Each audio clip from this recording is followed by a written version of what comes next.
Hi everyone, I hope all is well. My name is Ashanti and welcome to Uniquely Ashanti's Corner.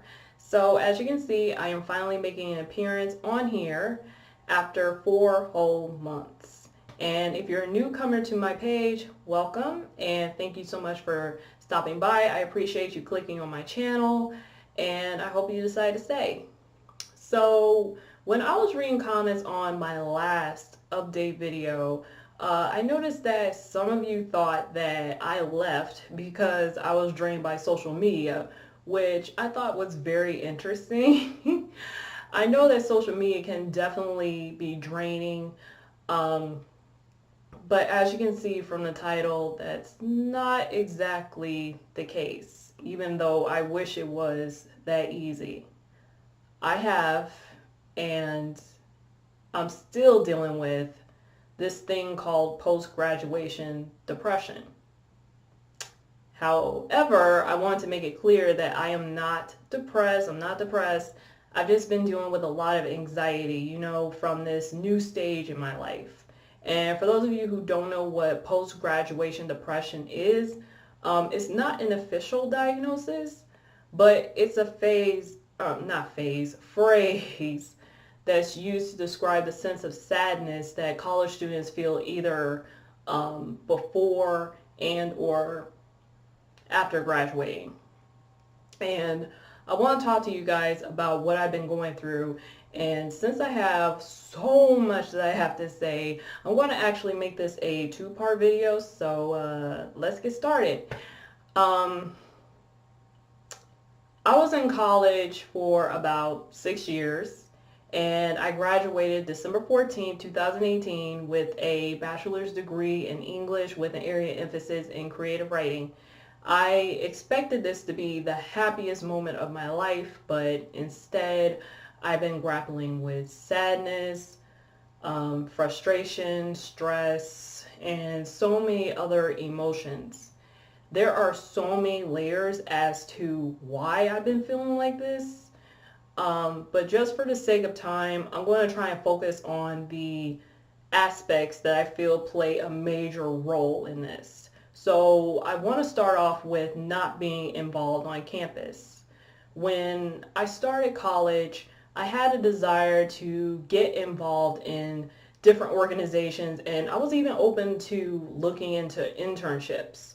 Um, I wanted to gain knowledge and I was also hoping to create lasting relationships from it. But that's something that just did not happen, and here's why. Excuse me. In terms of internships, simply put, I had a busy schedule. That's it. Now, when it came to organizations, I had a unique situation. Those of you who have been following me for a while, you may remember that I did a video back in 2014, 2014, where I talked about transferring to another school because college number one was so disorganized, and how I encountered two girls who befriended me just to use me. And if you don't remember it, it's totally fine. It was a few years ago. Anyway, what I didn't tell you guys is after being at college number two for a brief amount of time, I transferred again into college number three. Now, what was the reason for the transfer? Well, while college number two was better, it didn't exactly offer everything I was looking for in terms of developing my craft as a writer. So I was at college number three for a year, which is where I graduated from, and I was planning on making the most of the year I was there. But something unfortunate happened. I was planning on going to an organization fair in fall 2017, which is an event where you learn about different organizations and sign up to join, which was a few weeks away. But my parents got into a car accident. Basically, what happened was they were sitting at the red light and then some 20-something-year-old rear-ended them. But don't worry guys, my parents are fine. I have to say all praise goes to God that my parents were not severely injured and were able to come back home that evening. I mean, that's something that really threw me off guard. So my parents ended up having to go to therapy afterwards for some time to treat their injuries. And with me currently not driving, my mom was the one who had been taking me to and from school, right? Which I'm very thankful for. I appreciate my mom for rearranging her schedule for me and getting up early to take me to my classes. A huge, huge thank you goes to her. Now, the thing about my mom is that even though she may be in pain or she's tired, she'll still push through and do things, even though my father and I are always trying to tell her to take it easy. I mean, this woman has gone to the store. No lie, she has gone to the store in the evening, even though she's tired, to go get a gallon of milk if she realizes that we need some. My father and I, we will be telling her it's not a big deal, we can get it another day, but my mom, she will go ahead and get it like it's an emergency. And so anyway, since my parents recently were in a car accident, it didn't sit right with me to join an organization at that time. It was already challenging for my mom to continue taking me to and from school, and I didn't want to add another stress factor to her. So I had to accept the fact that I wasn't going to join any organizations while in college. I always heard teachers and mentors stressing the importance of joining organizations, saying that it makes you well-rounded, it looks good on your resume, it's vital to the overall college experience, and I felt like this was really going to make me look bad. I started thinking to myself, how in the world am I going to explain this to somebody? Will this affect me getting a job? I really started to feel bad about this, but I certainly do not regret my decision to not add an extra burden onto my mother when she was already doing so much already. God knows I didn't feel right doing that to her. So in addition to me going to 3 different colleges, this car accident played a role in why I did not join any organizations. But just for the sake of clarity, I want to make it known that I was involved in organizations back in high school, just in case anyone's out there thinking, oh, you never joined any organizations, not even in high school? Yes, I was involved in extracurricular activities in high school, so putting that out there, okay, in case anybody was wondering. Now, the next thing that I've been dealing with is this sense of feeling like I have not accomplished anything. If you've been following my page for a while, you already know that I have a strong passion for writing, and that's what I'm going to do as a career. However, since my old high school days were so busy, I didn't have a chance to work on getting a lot of things published. So I was looking forward to maybe working on this when I got into college. In spring 2017, I remember my college advisor had sent out an email to all the English majors about a publishing opportunity for this blog that reached out to him, right? The email said the blog was looking for new writers. It was a way to express your opinions about things that matter to you, and it would look great on your portfolio. So after learning more about it, I decided to go for it, and I started sending articles to them. Now, this blog was very selective about what they published and told writers to not get discouraged if their pieces were declined. Let me tell you guys something. I wrote 5. 1, 2, 3, 4, 5 articles for them, and every single one got published.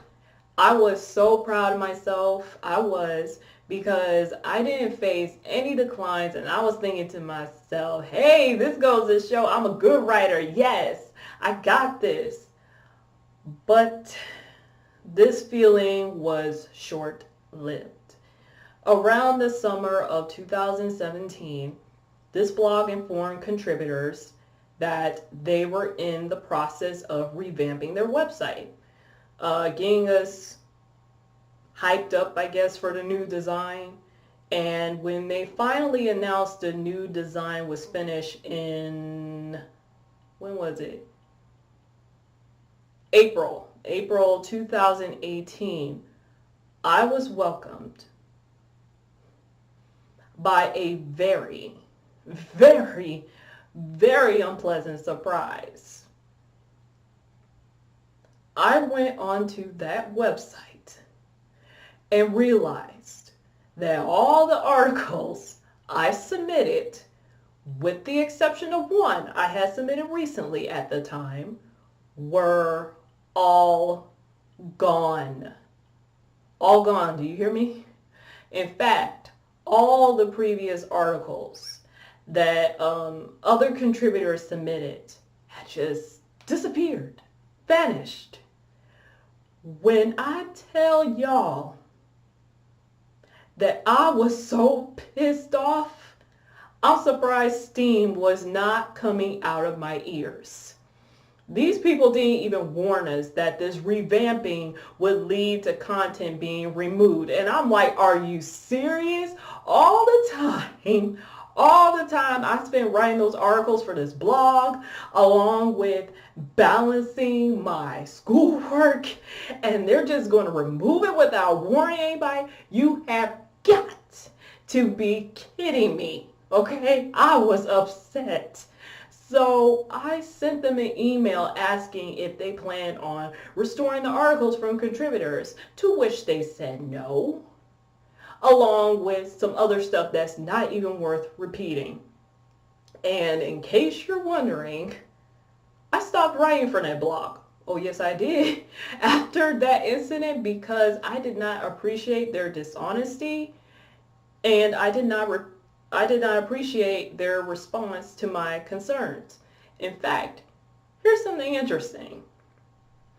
Ever since that whole revamping thing happened, traffic has been very slow to that blog. The last thing that was actually posted on that blog was something from the editors in June 5th, 2018. Definitely not a coincidence. This is the second time something like this has happened to me, and the first time was back in high school when I used to write for this blog I was a part of when I was in the organization, where they had redesigned the website and removed everything, which is one of the reasons I've never been big on publishing online. It's something about being able to hold what you wrote in the palm of your hand that just makes you feel so accomplished. But I digress. So I started to panic because I was close to graduating and didn't have a lot of stuff published. I was like, how in the world am I going to get a job if I have nothing to show for it? I was faced with decline letters from magazines, and on top of this, I was taking a creative writing poetry class that spring semester where I faced some negative criticism from my classmates during the peer editing workshops that we had. Some of them said I needed poems that were more dark. Some of them said I needed to make my poems more complex. If you've been following my channel for a while, then you already know that I don't write poetry that often, but when I do, I am straightforward with what I say, and I use imagery to keep your attention. That's what I always do. I want my poems to have some type of message you can take away. And This is something that a lot of the students were opposed to because they felt like that there was only one way to write poetry. That's the way they thought. And the negative criticism, the decline letters from magazines really started to make me wonder if I made a mistake in pursuing writing as a career and if I needed to just give it up. However, during finals week, one class that I took reminded me that everyone deserves to tell their story and we should work hard to inspire others and believe in ourselves. And that reminder helped me to keep pushing, and I was definitely hopeful.